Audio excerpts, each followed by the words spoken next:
નમસ્તે, હું છું વિધિ વંદે માતરમ, શિક્ષણ જ કલ્યાણ સંકુલ નંબર 3 અને હાલમાં હું છું વંદના વંદે માતરમ સાથે. એમ તો આપણે વિડીયોમાં એમને જોયા જ છે, પણ મને ખબર છે ત્યાં સુધી આપણને એમની વિશે ખબર ઓછું છે. સો ચલો એમની વિશે થોડું જાણીએ. સો અહીંયા આગળ તમારે કેટલા વર્ષ થયા હશે? અહીંયા મારું 1 વર્ષ તો પૂરું થઈ ગયું, હવે આ બીજું વર્ષ સેકન્ડ યર છે. સો 1 વર્ષથી તમે જો અહીંયા છો, દેટ મીન્સ કે તમને બાપુના કામ વિશે ખબર જ હશે. તમે એમની વિશે શું કહેવા માંગો? બાપુ વિશે તો આપણે એમ જેટલા શબ્દો કહીએ એટલા ઓછા છે, કેમ કે એમને કેવી રીતે એક્સપ્લેન કરવા પોસિબલ છે જ. આપણે છેલ્લે 3,500 જેટલા સ્ટુડન્ટો છે, કદાચ 3.5 વધારે છે. તેમના રહેવાનું, જમવાનું, તેમની ફીસ કે તેમની જરૂરિયાતની બધી જ વસ્તુ બાપુ જ કરે છે. બાપુ જોડે કરે છે અને તેમના માટે બી દિવસ રાત મહેનત કરે છે. તે સાથે આપણા વૃદ્ધો છે એ બી 1,500થી પણ વધારે 1500. તેમનું બી રહેવાનું, જમવાનું, મેડિકલનું જે બી આપણું એક્સપેન્સ આવે એ આપણે બાપુ જોડે કરે છે.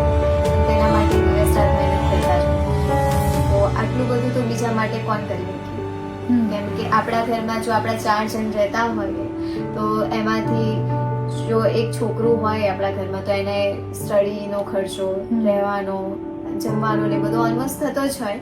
કેમ કે એક જણ કમાતું હોય તો બી બીજા એક જણનું પૂરું ના પાડી શકે. હા, અને એક જ કમાય છે ને 5,000 જેટલા જે આપણે છે વૃદ્ધો અને સ્ટુડન્ટો થઈને એ એમની જરૂરિયાતની બધી જ વસ્તુઓ પૂરી પાડે છે.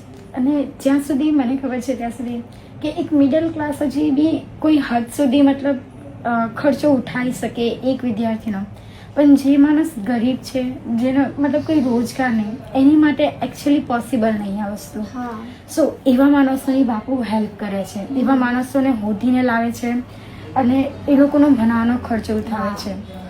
કેમ કે જે સ્ટુડન્ટો છે એમને સાયન્સ કરવું છે તો સાયન્સ માટે એ લોકો માટે ફીસ છે જ નહીં.